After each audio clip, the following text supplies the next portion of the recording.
جو ملک سے باہر بیٹھے لوگ ہیں انہیں زیادہ قدر ہوتی ہے. اس کی وجہ یہ ہے کہ وہ یہاں آ نہیں سکتے.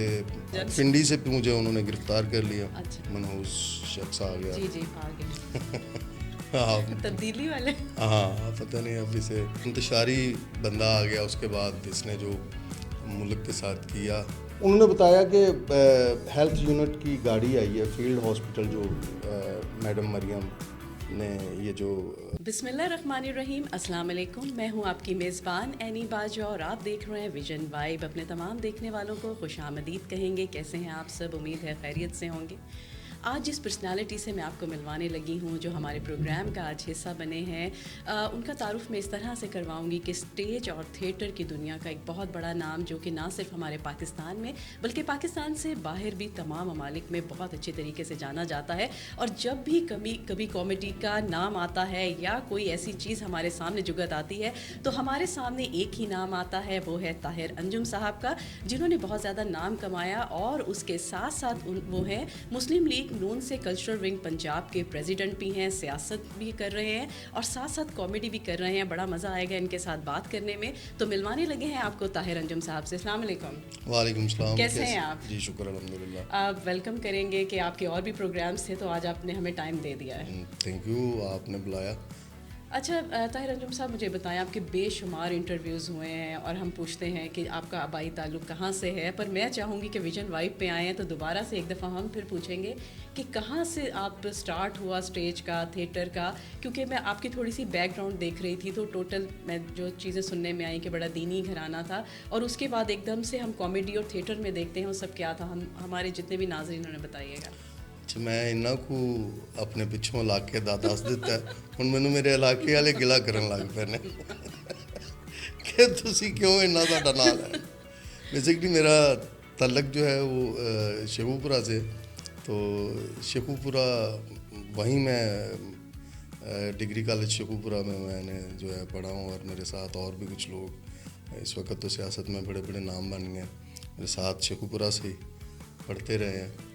تو باقی گھرانہ جو ہے میرے والد صاحب جو ہیں وہ بڑے دینی اور بڑے روحانی شخصیت تھے. تو بس اتنا ہی ہے میرے پیچھے شیخو پورہ کا تعارف. اور لاہور آ کے میں نے تھیٹر جوائن کیا کوئی 96 میں. اچھا, جب آپ نے تھیٹر جوائن کیا تو ایک ہوتا ہے کہ پہلے سے آپ کے مطلب ایک شوق ہوتا ہے کہ ہم نے یہ فلم میں جانا ہے, تھیٹر یا اداکاری کرنی ہے, تو یہ آپ سوچ کے آئے تھے کہ بائی چانس ہی آپ پھر آ گئے ہیں اس فیلڈ میں؟ نہیں, میں سوچ کے تو نہیں آیا تھا. میں کسی وجہ سے لاہور آیا تھا, لیکن بس اس وقت کچھ اسٹوڈنٹ مومنٹس ایسی چل رہی تھیں. میں ایم ایس ایف کا پریزیڈنٹ تھا ڈگری کالج شیخو پورہ. تو وہاں سے بس کچھ ایسا انسیڈنٹ ہوا, مجھے لاہور آنا پڑا. تو بس گھومتے گھومتے پھرتے راتوں کو جس طرح کہتے ہیں کہ آوارہ سڑکوں پہ پھرنا والا شخص تھا. تو اچانک ایک مرتبہ میں باغ جناح گیا ہوں, وہاں اس وقت بڑی لائٹ شائٹ لگی تھی وہاں پہ open air theatre. Open theatre میں نے دیکھا, وہاں ڈرامہ شامہ ہو رہا تھا, وہاں بیٹھنا شروع ہو گیا. تو ایک دلچسپی تھی فنون لطیفہ سے. کسی دور میں اسکول ٹائم میں بزم ادب کا پروگرام, جو اس وقت 50 سال کے لوگ ہیں یا 70s کے لوگ ہیں 80s کے لوگ ہیں, انہیں پتہ ہوگا کہ اسکولز میں بزم ادب کے نام سے ایک پروگرام ہوا کرتا تھا جہاں پورے اسکول کے بچے اکٹھے ہو کے کچھ نہ کچھ کوئی پرفارمنس کرتے تھے. تو میں بھی لطیفے وغیرہ سنایا کرتا تھا. وہ میں نے بس میرا بیٹھنا اٹھنا وہاں ہو گیا. اس کے بعد آہستہ آہستہ تھیٹر میں لوگوں کے ساتھ وہ لوگ مطلب جنہیں میں اسٹیج پہ دیکھا کرتا تھا, ٹی وی اسکرین پہ دیکھا کرتا تھا, جس طرح کے فردوس جمال صاحب, جمیل فخری صاحب, جمیل بسمل صاحب, مسعود اختر صاحب تھے, غیور اختر صاحب تھے, اور امان اللہ صاحب تھے, بڑے بڑے نام, انور علی صاحب تھے, عرفان ہاشمی صاحب تھے, عرفان کوسٹ صاحب تھے. یہ لوگ جب میں انہیں دیکھتا تھا تو پھر میں نے کہا یار یہ تو ٹی وی کے لوگ ہیں. پھر بیٹھنا شروع ہو گیا, پھر آہستہ آہستہ اس میں آگے.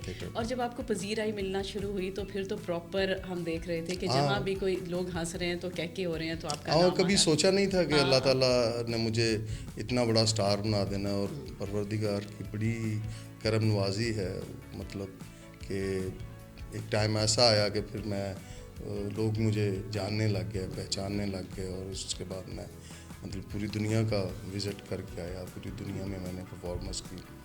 تو شکر ہے پروردگار. تو طاہر انجم صاحب, جب آپ ملک سے باہر جاتے ہیں, یہاں بھی لوگ آپ کو بہت پسند کرتے ہیں, پھر وہاں کی پرفارمنس ہوتی ہے, جب وہاں پہ لوگوں کا پیار دیکھتے ہیں تو کیسا لگتا ہے؟ وہاں کے لوگ جو ہیں وہ بیسکلی تو خود ہی بہت پیارے ہیں, کیونکہ جو ملک سے باہر بیٹھے لوگ ہیں انہیں زیادہ قدر ہوتی ہے. اس کی وجہ یہ ہے کہ وہ یہاں آ نہیں سکتے, پردیس میں بیٹھے ہوتے ہیں اور اپنے آرٹ اینڈ کلچر کو بڑا وہ لو کرتے ہیں. یہاں اگر کسی کا دل کرے گا ڈرامہ دیکھنے کا, وہ آٹو پہ بیٹھے گا, بائک پہ بیٹھے گا, گاڑی پہ بیٹھے گا, تھیٹر چلے جائے گا, اپنے لوگوں کو دیکھے گا, ملے گا, ہنسے گا. وہ کافی مطلب سال میں 1 مرتبہ یا 2 مرتبہ ہمارا وزٹ ہوتا ہے, آرٹسٹوں کا ڈیلیگیشن جاتا ہے, تو وہ لوگ زیادہ محبت بھی کرتے ہیں, پیار بھی کرتے ہیں اور پسند بھی کرتے ہیں. اچھا, جیسے کامیڈی میں آپ کام کر رہے تھے, تھیٹر کی دنیا میں ہم آپ کو دیکھ رہے تھے, اس کے ساتھ ساتھ آپ نے سیاست بھی شروع کی, تو سیاست میں کیسے آنا ہوا اور کب سے آپ سیاست میں ہیں؟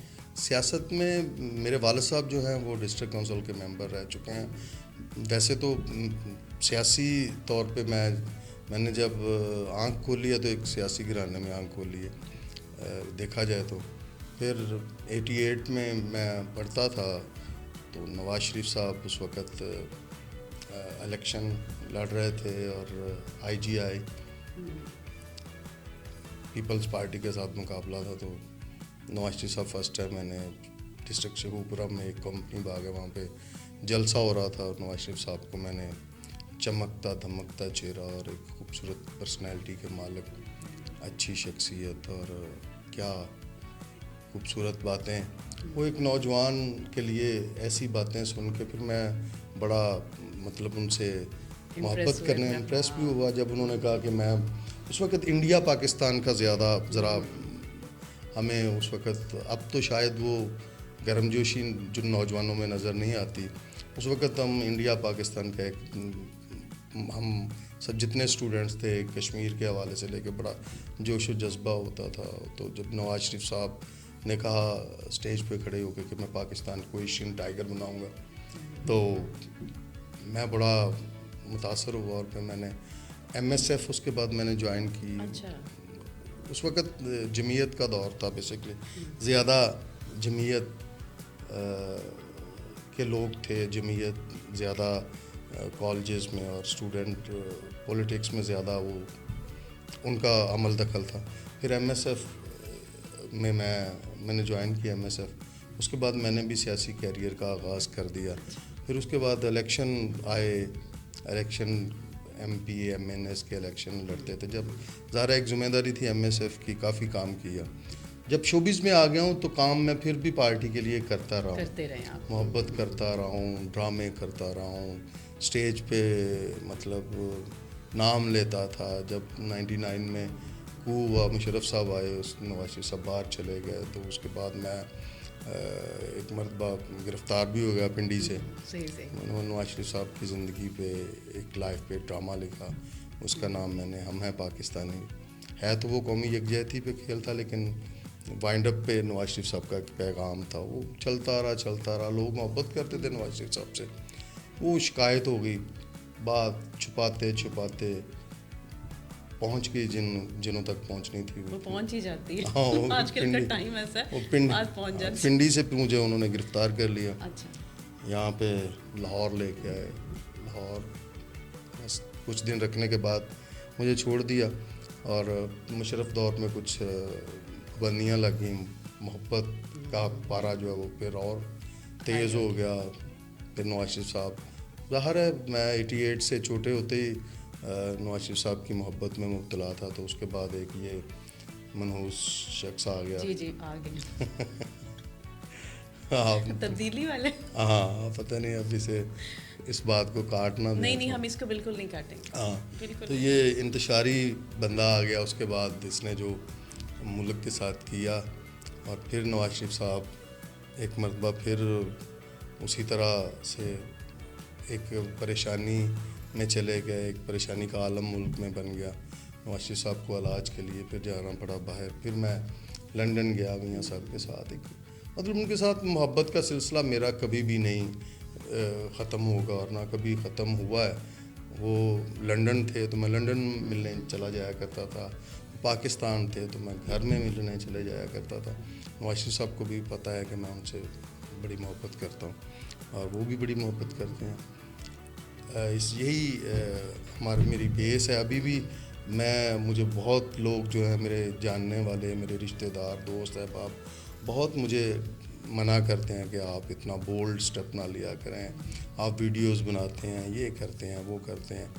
تو اور دیکھ رہے ہوتے ہیں آپ کی جتنی بھی ویڈیوز ہیں, ہمارے جتنے بھی ناظرین ہیں وہ لوگ بھی دیکھتے ہیں, تو آپ بڑا بولڈلی بات کر رہے ہوتے ہیں. اور آپ کی جو محبت میں دیکھ رہی ہوں نواز شریف صاحب سے اور نون لیگ کے لیے, وہ ایک علیحدہ ہی نظر آتی ہے. اچھا, میں نے دیکھا جب عمران خان کی بدتمیزیاں, اس کی لینگویج, اس کا سٹائل بولنے کا, کیونکہ آپ کو پتہ ہے کہ بڑا ہی فرق ہے میاں نواز شریف صاحب کی گفتگو میں اور عمران کی گفتگو میں. بہت فرق ہے, زمین آسمان کا. نواز شریف صاحب ایک شائستہ سے بندے ہیں, معصوم سی شخصیت ہیں. وہ ایک فراڈیا سا بندہ ہے اور جھوٹ سے زیادہ کام لیتا ہے. تو مطلب ہمارے جو خاص طور پہ ترجمان, ہمارے جو پارٹی کے نیچے جو لیڈرشپ ہے, وہ بھی بڑے مطلب سمجھ لیں کہ بڑا ڈیفینڈ کرنے میں مطلب دھیمے لہجے کے لوگ ہیں سب. جی. وہ ذرا بدتمیز ٹائپ کے لوگ تھے. جس طرح سے اس وقت فیاض الحسن چوہان صاحب ہے, تو وہ میرے بڑے اچھے دوست ہیں, لیکن انہوں نے ذمہ داری جو ان کی تھی, اطلاعات و نشریات کے منسٹر تھے, تو وہ بہت بولڈ بولتے تھے. اور نواز شریف صاحب کو وہ جو بھی جس سٹائل میں بھی وہ باتیں کرتے تھے, مجھے لگا کہ میری پارٹی میں ایک ایسی آواز ہونی چاہیے جو ان کی زبان میں اور ان کے لہجے کے ساتھ انہیں جواب ملے. تو میں نے بولڈ ویڈیو بنانے شروع کیے. نواز شریف صاحب کے پاس جب میں لنڈن گیا ہوں تو لنڈن میں نے نواز شریف صاحب کو کہا کہ میاں صاحب میں ویڈیوز بناتا ہوں, شارٹ ویڈیوز, اور میرا آپ سے وعدہ ہے کہ جب آپ پاکستان آئیں گے تو آپ کو یوں ہی لگے گا کہ آپ لنڈن گئے ہی نہیں ہیں. میں آپ کو ان ویڈیوز کے ذریعے, اپنے پیغاموں کے ذریعے پبلک میں رکھوں گا انشاءاللہ بفضل خدا. تو نواز شریف صاحب کی محبت جو ہے وہ پبلک کے ذہنوں سے, دلوں سے گئی نہیں ہے, لیکن ایک بہت بڑا اٹیک ہے پاکستان پہ, ایک شیطانی حملہ ہے پاکستان پہ. یہ جو انتشاری ٹولہ آپ دیکھ رہے ہیں, ہم نے پیچھے بھی دیکھا کہ جو اسلام آباد میں ہوا اور کس طرح سے ریاست پہ یہ حملہ آور ہوئے ہیں سب لوگ. میں آج بھی یہی چاہتا ہوں کہ ان کی زبان میں اور اسی طرح سے انہیں جواب دیا جائے, تبھی جا کے انہیں اثر ہوگا. یہ جو خدمت مسلم لیگ نون کی کبھی بھی یہ پرابلم نہیں رہی کہ وہ ڈیلیور نہیں کرتے, وہ جب بھی آتے ہیں ڈیلیور کرتے ہیں. لیکن ایک مسئلہ ہے ہم میں کہ ہم پراپوگنڈا میں بہت پیچھے ہیں. وہ بہت پراپوگنڈا کرتے ہیں, ان کا سوشل میڈیا اور ان کے جو تھنکس ٹینکس ہیں وہ بہت وہ ہیوی ہیں. میں انشاءاللہ بفضل خدا کوشش کروں گا کہ میاں نواز شریف صاحب سے مل کے اپنے خاص طور پہ تھنک ٹینک پہ بات کروں کہ ہم باقاعدہ پراپوگنڈا کر کے اس پارٹی کو ہم جو ہیں وہ پیچھے دھکیل سکتے ہیں. نہ کہ خدمت تو کرتے رہیں گے, ملک کی کرتے ہیں, نواز شریف صاحب کرتے ہیں. کیونکہ اب دیکھ رہے ہیں نا, نون لیگ کے حوالے سے بات کروں گی کہ مریم نواز صاحبہ نے بہت اچھے انیشیٹو لیے ہیں. کسان کارڈز دیکھ لیجئے, اور بہت ایسی چیزیں لائیں جس سے عوام کو ریلیف ملتا نظر آ رہا ہے. ایک ہوپ ہے, لگتا ہے کہ وہ امیدوں پہ پورا اتریں گی اور سب لوگ خوش ہیں, اس ٹائم ریلیف میں ہیں. میں بات کرنے لگا ہوں آپ سے بالکل, کیونکہ مجھ سے جس بندے نے بات کی ہے اس کا پی ٹی آئی سے تعلق ہے. جس بندے نے مجھ سے بات کی, اور میرا وہ فرینڈ ہے اور بڑے اچھے عہدے پہ فائز ہے, ایک بیوروکریٹ ہے, اور جراثیم اسے جو ہیں وہ عمرانی لگے ہوئے ہیں. تو اس نے مجھے بتایا کہ میں جو ہے نا اب پی ٹی آئی کو چھوڑ چکا ہوں. میں بہت پریشان ہوں. میں نے کہا یار آپ مطلب اتنا عمران خان کرنے والے آج نواز شریف کی تعریف کر رہے ہیں اور مریم نواز کی تعریف کر رہے ہیں. اس نے کہا واقعہ ہی ایسا کچھ ہوا. میں نے کہا بتائیں مجھے. میں بڑا انٹرسٹڈ ہو کے اس کی بات سننے لگ گیا, بات بھی بڑی انٹرسٹڈ تھی. اس نے کہا کہ ایک مرتبہ رات کے 3 بجے ہوئے تھے اور میرے والد صاحب کو ہارٹ اٹیک آ گیا. میں نے اپنے والد صاحب کو اٹھا کے میں نے گاڑی میں لٹایا اور میں نے گاڑی سٹارٹ کی, اور گاڑی جب میں نے گھر سے باہر نکال لی تو گاڑی گھر سے باہر نکلتے ہی 1 کلومیٹر پہ جا کے گاڑی بند ہو گئی. اور میں بڑا پریشان چیخ رہا ہوں, چلا رہا ہوں, کہ میرا ساتھ بیٹا تھا, ہم ادھر ادھر دیکھ رہے ہیں. تو پتہ نہیں چل رہا تھا کہ میں کیا کروں, کس طرح سے میں اپنے والد صاحب کو لے کے جاؤں. تو میرے دوست جو ہیں وہ بتاتے ہیں مجھے کہ میں اس طرح سے چلا رہا تھا, بول رہا تھا کہ جس طرح سے بندہ کوئی مدد پکارتا ہے. تو کچھ دوست وہاں آئے, انہوں نے پوچھا کیا ہوا, کہ والد صاحب کو اٹیک ہو گیا. تو بجائے کہ وہ اپنے گھر سے گاڑی نکالتے, انہوں نے کہا کہ یار یہ نا آج جو ہے ہیلتھ یونٹ کی گاڑی آئی ہے سی ایم پنجاب کی طرف سے. انہوں نے بتایا کہ ہیلتھ یونٹ کی گاڑی آئی ہے فیلڈ ہاسپٹل, جو میڈم مریم نے یہ جو سہولت دی ہے پورے پنجاب میں دور دراز علاقوں میں. تو بجائے کہ وہ ادھر ادھر بھاگتا, اپنے باپ کو اٹھا کے اس ہاسپٹل میں لے گیا اس گاڑی میں. تو طبی امداد ملنے کی وجہ سے اس کا باپ جو ہے وہ بچ گیا, اور کوئی انجیکشن وغیرہ لگایا یا جو بھی. اس کے بعد وہ ہاسپٹل میں شفٹ ہو گیا. وہ بندہ وہ بات سناتے ہوئے, میں اس کے آفس میں بیٹھا تھا, وہ رونے لگ گیا کہ یار میں انسپائر ہوں, بڑا مطلب انہیں برا بلا نہیں کہنا میں نے نواز شریف اور مریم نواز. اور میں یہ خاص طور پہ پوری قوم کو یہ باور کروانا چاہتا ہوں کہ آپ تنقید برائے تنقید نہ کیا کریں, اور ایک جھوٹا اور بے ایمان آدمی جس کا نام عمران خان ہے اس کی باتوں میں آ کے آپ نواز شریف صاحب کے خلاف اور مریم نواز صاحبہ کے خلاف ایم منہ اٹھا کے باتیں نہ کیا کریں. آپ پہلے ان کے کام دیکھیں, ان کی خدمات دیکھیں, یہ کیا فیسیلیٹیٹ عوام کو کر رہے ہیں, عوام کی کتنی خدمت یہ لوگ کرتے ہیں. ایک دیکھیں مثال ہے نا کہ ایک بندے کی جان بچ گئی تو پتہ نہیں کتنے لوگوں کی جان بچ رہی ہے, کتنے لوگ جو ہیں. اعداد و شمار تو میں آپ کو پڑھ کے یا دیکھ کے بتا سکتا ہوں محکمہ ہیلتھ سے. خواجہ عمران نذیر صاحب بڑے محنتی ہیں, منسٹر ہیں, بھائی بھی ہیں, ورکر بھی بہت اچھے ہیں, اور وہ بھی شانہ بشانہ ساتھ میڈم سی ایم کے خواجہ سلمان رفیق صاحب ہیں, وہ بھی بڑے محنتی اور بڑے لائل آدمی ہیں, بڑے کمال کے. تو یہ ٹیم ہیلتھ کے حوالے سے بہت آگے جا رہی ہے اس وقت پنجاب میں. تو اس بندے نے کہا کہ یار میں آج کے بعد میں نواز شریف کو برا بلا نہیں کہوں گا اور مریم نواز کو برا بلا نہیں کہوں گا.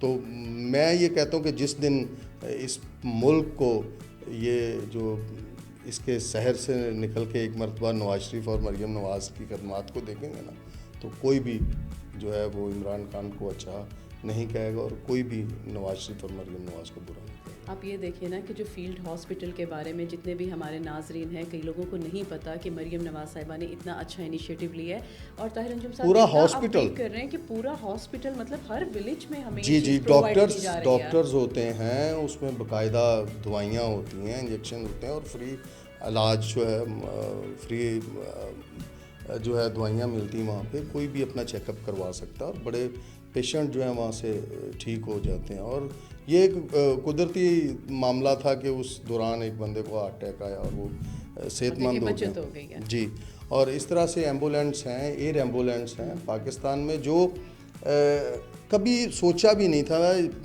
5-6 دن پہلے کی بات ہے, میں نے ایک ڈاکٹر سے ٹائم لیا اپنے لیے, وہ میں ماہانہ چیک اپ کرواتا ہوں 2 ماہ بعد ڈاکٹر کو. تو میں اپنی گاڑی پہ نکلنے لگا, ویسے ہی میرا دل کیا, میں نے کہا یار اپنے دوستوں کو میں نے کہا یار آج نا اور یہ اورنج ٹرین پہ چلتے ہیں. وہ کہتے ہیں بھائی جان اورنج ٹرین پہ. میں نے کہا یار چلتے ہیں اورنج ٹرین پہ. گاڑی پہ نہیں جانا, گاڑی روک کے ہم نے گاڑی جو ہم نے گھر کھڑی کی اور ہم اورنج ٹرین پہ بیٹھ گئے. اور میں پھر وہاں برملا میں نے جتنے لوگ بیٹھے ہوئے تھے, میں نے کہا دیکھو یار اسپین میں, بارسلونا میں, یورپ میں, امریکہ, انگلینڈ میں یہ سہولتیں ہیں جو آپ کو نواز شریف صاحب نے لاہور میں دی ہیں. لاہوریے جو ہیں وہ تو یقین کریں کہ 200 سال تک نواز شریف کی یہ جو گفٹ ہے, یہ جو نواز شریف نے لاہور کو اورنج ٹرین گفٹ کیا ہے شہباز شریف صاحب نے اور نواز شریف صاحب نے. یہ 200 سال تک کسی اور پارٹی کو ووٹ نہ دیں, یقین کریں. یہ میٹرو اور لاکھوں لوگ روزانہ, اور سیٹ نہیں تھی, میں کھڑا ہو کے گیا ہوں اور مجھے خوشی بھی ہو رہی تھی کہ یہ میرے لاہور کی پبلک ہے, یہ میرے ملک کی جو عوام ہے یہ مستفید ہو رہی ہے اس سہولت سے. تو کام تو مطلب اگر دیکھیں پاکستان میں سے اگر نواز شریف صاحب کے کام نکال دیں تو آپ کو یوں ہی لگے گا کہ آپ 300 سال پیچھے. بالکل ایسے ہی ہمیں بھی ابھی یہی لگ رہا ہے آپ کی باتیں سن کے, اور باقی عوام کو ریلیف بھی بہت زیادہ ملا ہے. اچھا مجھے بتائیے گا, اب ہم آپ کو تھیٹر میں نہیں دیکھ رہے, ڈرامے میں نہیں دیکھ رہے, اس کی کیا وجہ ہے؟ اس کی وجہ سیاست میں آنا ہے, اور جتنی میں محبت آپ کی دیکھ رہی ہوں نون لیگ سے تو وہ تو کمال ہو گیا. تھیٹر جو ہے میرے ساتھ بس تھیٹر میں کچھ برا ہی ہو رہا ہے. اس کی وجہ یہ ہے کہ یہ جو قوم یوتھ ہے نا, یہ کسی بھی پلیٹ فارم پہ یہ کسی کو اسپیئر نہیں کرتے. وہاں 600-700 بندہ جب ہال میں بیٹھا ہوتا ہے تو جب میں انٹر ہوتا ہوں تو وہ طرح طرح کی آوازیں, چاہے وہ 10 لوگ ہوں, چاہے 20 ہوں یا 50 ہوں, تو میں بڑا اپنے آپ کو انسیکیور جو ہے وہ فیل کرتا ہوں. میں اپنے آپ کو میں کہتا ہوں یہ کیا ہو رہا ہے میرے ساتھ. لیکن نواز شریف صاحب کی محبت میں یہ چیزیں بھی, میں اپنا کیریئر کو میں نے داؤ پہ لگایا ہوا ہے, لگ گیا کوئی بات نہیں. نواز شریف صاحب محبت میں پھر قربانیاں تو دینی پڑتی, محبت میں قربانی تو لازم ہے. ہاں. اچھا طاہر انجم صاحب, آپ ہمارے پروگرام کا حصہ بنے, ہمیں بہت اچھا لگا اور آپ سے اتنی اچھی اچھی باتیں ہمیں سننے کا موقع ملا ہے, اور کئی چیزیں جو ہمیں نہیں پتہ تھی وہ بھی ہمیں ہماری تمام آڈینس کو بھی پتہ چلی ہیں. اب جانے سے پہلے کوئی ایک پیغام جو تمام ناظرین جو آپ کو دیکھ رہے ہیں انہیں دیجیے گا. میں پیغام جو ہے اپنے ملک کے نوجوانوں کے لیے میرا پیغام ہے کہ خدا را آپ نے اس ملک کو لے کے چلنا ہے. آپ نے جس طرح سے پاکستان مشکلات میں گھرا ہوا ہے, جس طرح سے عمران خان نے اس ملک کو کوئی 50-60 سال پیچھے لے گیا ہے, اب نوجوانوں کے ہاتھ میں ہے کہ اس ملک کو آگے لے کے چلنا ہے. تو وہ صرف اسی بات پہ منحصر کرتی ہے یہ کہ آپ نواز شریف صاحب کا ساتھ دیں, اور جو سوچیں سمجھیں پرکھیں ویسے نہ بولیں. آپ سوشل میڈیا کو چھوڑیں, کیونکہ سوشل میڈیا یہ سمجھ لیں کہ ایک شیطانی سا کھیل بن گیا ہمارے ملک میں. آپ سرچ کریں, آپ کیونکہ آپ اسٹوڈنٹ ہیں, ابھی آپ کی ایج ہے, آپ دیکھیں کہ اس ملک کے لیے کس نے کیا کیا ہے. پاکستان کو ایٹمی طاقت کس نے بنایا, پاکستان کو موٹر ویز کس نے دیے ہیں, پاکستان میں اورنج, میٹرو, ہاسپٹلز, صحت کی سہولیات کس نے دی ہیں, ایجوکیشن میں کس نے زیادہ کام کیا ہے, کس نے زیادہ جھوٹ بولے ہیں, کس نے زیادہ سچ بولے ہیں, کون اہل ہے کون نااہل ہے, یہ آپ فیصلہ کریں اور آپ ملک کو آگے لے کے چلیں. نواز شریف صاحب کی محبت اپنے دل میں رکھیں اور پاکستان زندہ باد کہہ کے پاکستان کو آگے لے جائیں. بہت بہت شکریہ. جی تو ناظرین, آج کا پروگرام بہت ہی اچھا لگا, یقیناً آپ کو بھی اچھا لگا ہوگا کیونکہ طاہر انجم صاحب کے ساتھ بہت ہی اچھی باتیں ہوئی ہیں, اور یہاں پہ ملیں گے اپنے نئے گیسٹ کے ساتھ. اپنا رکھیے گا ڈھیر سارا خیال. اللہ نگہبان.